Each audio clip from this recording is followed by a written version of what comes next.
YouTubers, how's it going? Mike Martin's here, Mike Martin's channel. Thanks for joining me for another edition of Housing Crisis. Today we're going to look at Toronto. Really cool headline coming out of there for the housing crisis. And I wanted to share this with you guys. Toronto's runaway housing market heading for paralysis. Economists warn. It's really good. There's economists with an S, so there's more than one weighing in on the subject, which is very important. And this is by Carolyn Ireland, the Globe and Mail, published Thursday, February 23rd, 2017 at 8:30 a.m. Eastern Time. Toronto's real estate market is heading toward a state of paralysis, says Chris Kapches, President and Chief Executive Officer of Chestnut Park Real Estate Lot. There's someone weighing in that actually knows that's inside. Mr. Kapches says that the shortage of listings prompted house hunters to head out in force in January. That's where you saw the massive spike. I don't know, but people living in Vancouver could see that. People in Vancouver could relate to that, sorry. They were also making quick decisions. Properties for sale sold in 19 days. On average, Mr. Kapches said, in the same month last year, the average was in 29 days. Mr. Kapches reminds the clients 2016 was already a record-breaking year, including in the days on market category. That's very important. One reason existing homeowners aren't listing their houses for sale is that the cost of it moving so high. It takes a huge investment to make a jump to larger property or more coveted location. There are more commissions and legal fees to pay. Land transfer taxes are levied by the province and the city of Toronto.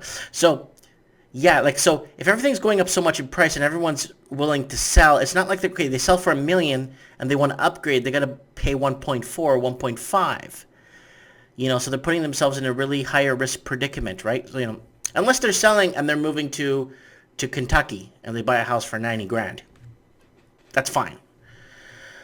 Bank of Montreal is not backing down from the call that resident real estate prices in Toronto area are moving too fast. Economists at the bank are comparing prices to a runaway train. Isn't that a song by Runaway Train? Oh, it's Crazy Train. Never mind, guys. BMO recently urged market watchers to drop the pretense and acknowledge that Toronto's housing market is in a bubble. Yeah, people have to come to terms that this is not normal. I mean, the housing market for the last 100 years has been pretty stable and inclining. Now it's forecasting for disaster. Let me continue here. Chief economist Douglas Porter explains he made a bold call to reinforce the message that the market has lost contact with economic fundamentals and has the potential to become dangerously overheated. This is not a near-term call on the market, he stresses. In fact, given the outlook for interest rates and improving underlying economy, there's nothing obvious to meaningfully slow the market at this point, Mr. Porter says in a note to his clients. It's not that the context that Robert Kavik, senior economist at BMO, probes the calls by some industry players to remove the part of Ontario Greenbelt, as if that would be a magic bullet to slow down the recent pace of home price growth. Mr. Kavik says it's unlikely that would be the case. He points to speculation as more likely cause of the spike in prices. So if you look at what happened here in Vancouver, there was a lot of speculators, a lot of foreign investors, lots of people jumping in the market, a lot of people with the fear of being bought out, and that was a problem for many people. I came to terms like 4 years ago that I was bought out. Not because I'm not going to spend $2 million on a house. I'm not going to spend $2 million on a house that's worth 300 grand. You know what I'm saying? The house I bought now, I bought it for 260, but it's worth 260, right? It's, I'm not buying a house for 260 and it's worth 90 grand. Do you know what I'm saying? And if you follow my In the Dream, Living the Dream series, I give a tour of my entire house, all the rooms, many rooms. It's about 11 bedrooms and 7 bathrooms, 2-story house. It's beautiful. But see it, and let me know if I made a good choice. A lot of people commented and said I made a great choice on buying this house, but and on an acre of land, almost 0.9 acre of land. But people need to understand the fundamentals. I'm not spending $1 million on a house that's worth 200 grand, and that's where people are making that mistake. It's bang for your buck. Now, let's go back to the article here. Sorry for talking too much. Mr. Kavik says the lack of supply is partly down to the provincial government plan that has been shaping the expansion of Toronto and surrounding areas since 2006. No, this happened in 2017 January or 2016 November. Once the foreign tax was implied by the BC or Vancouver, everything halted. Sales halted. They went, I think, from housing sales went from 6.9% to like 2.1 or 1.9. And then all of a sudden, you see brush fires. You see fires, big sales happening in Seattle, just south of us. Then you see sales happening east in Toronto. You start seeing places picking up in momentum, which never had that. So, at that time, the Ontario Places to Grow Act set targets aimed at containing sprawl. The plan stresses intensification, which means that the new and built-up areas are more likely these days to include townhouses, condos, infill houses, and traditional 50-foot wide lot with a detached house that many buyers coveted in the 1970s and 80s is a relic of the past. At that time, the province designated a green belt that protects economically sensitive land around the region. Contrary to popular belief, however, the area is not out of land, Mr. Kovic says. There is still enough land to support 15 years of more outward growth, according to some Neptis Foundation estimates, with only 20% of that designated for development use since 2006. Can we issue a provincial emergency right now? They're looking at expanding and building more houses when they have 98,000 empty homes in Toronto. Was it Toronto or the province of Ontario? Comment below. I'm not too sure. I saw one of my friends who's posting, Dominic, and he was posting in Toronto saying that there's 90,000 empty homes. I'm not sure if it's in the city of Toronto or if it's in the GTA and Toronto surrounding areas.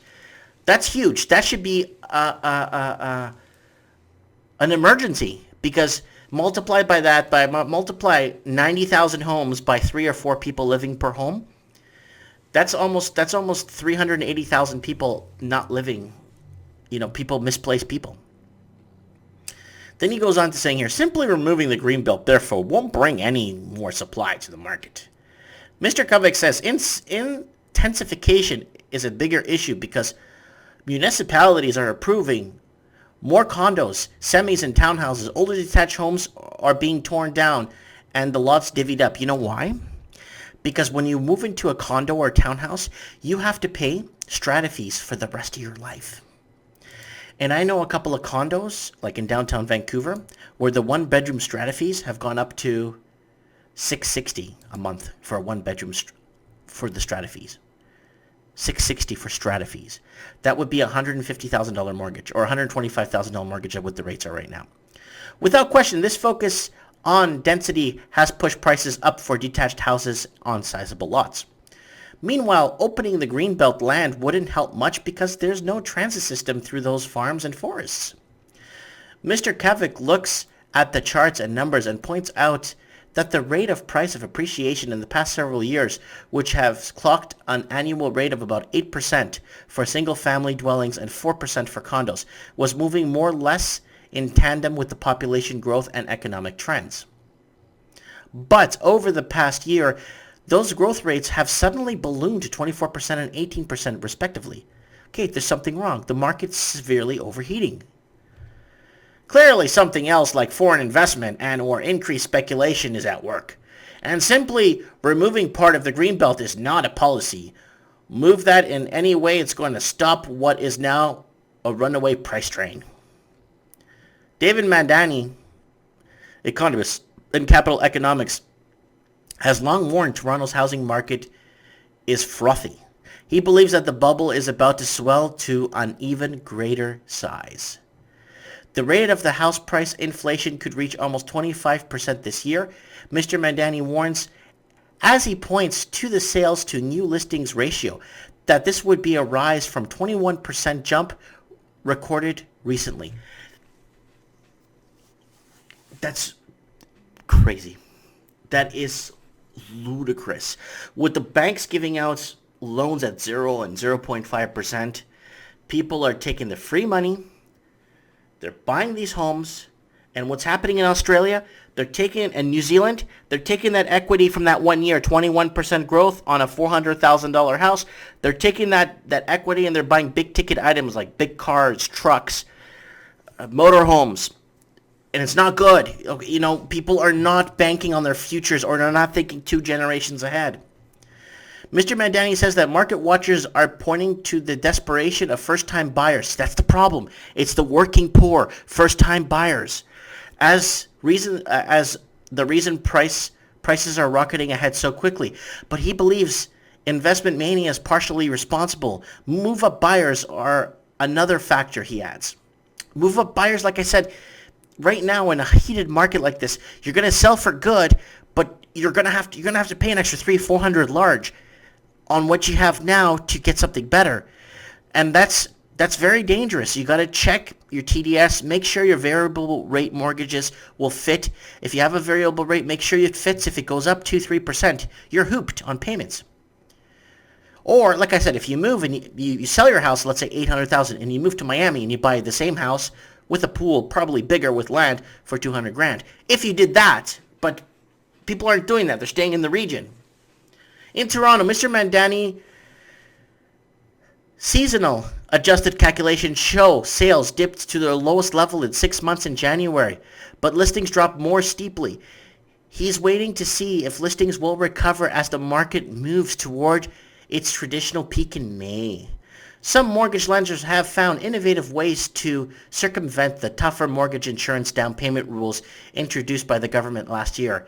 In any case, the rules aren't much of a barrier to the move-up buyers who have considerable equity in their existing homes, he says. Move-up buyers can afford relatively large down payments. Yeah, go figure. But it's down payments on paper, you know what I'm saying? The implication, Mr. Mandani says, is there is not the shortage of homes to live in that some industry players claim. Investors likely feel there is a shortage because it's sabotage almost, guys. I almost said sabotage. A shortage because they want to purchase multiple properties, he says. Mr. Mandani says that the condo market is overbuilt and that buyers are purchasing units despite very low, even negative net rental yields. So be very careful if you're getting into investment property to re-rent. Buying based, because you're on negative rental yields simply because you've bought the property at inflated price. To cover your nut, you're going to have to pony up an extra $400 to $600 on average per month. And then you got to cover the strata fees that are unpredictable. So watch out for that. Buying based on expectation, prices will further is the quintessential feature of housing bubble, he says. Investment mania is the root cause of the escalation in house pricing gains, and this appears to be the case among homeowners and investors in Toronto. This activity often creates an illusion shortages when bubbles are inflating, even when there is evidence to the contrary of a booming housing construction industry.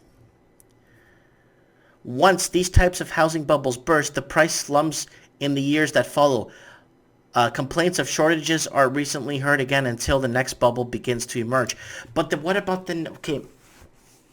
it's like 90,000 empty units in the GTA, Greater Toronto. I don't know. I think it's just in Toronto. I don't think it's in the province. So if someone's got any input on that, can you link that below? And if you're in New Zealand watching this, I know you're watching this right now in New Zealand, please comment below and let me know how many, if they have record or they've released information on how many empty units there are. You two in Silicon Valley, you two in Australia. If you're down there, please let us know here up in Canada how many empty units you guys have. yeah, let me know. Let me know. I'd like to know. Comment below because this page is built off. This page is built off good structure comments. You know, I'm just reading the articles. I'm trying my best here, and trying to put something together so we could create a dialogue, so we could get together and actually discuss more on a global level what's happening in the housing market. Anyways, guys, Mike Martins here. Thanks for watching. If you watched this long, thanks so much for watching and supporting. And yeah, don't forget to hit the subscribe button and giving a thumbs up. Thanks for watching, guys. Bye.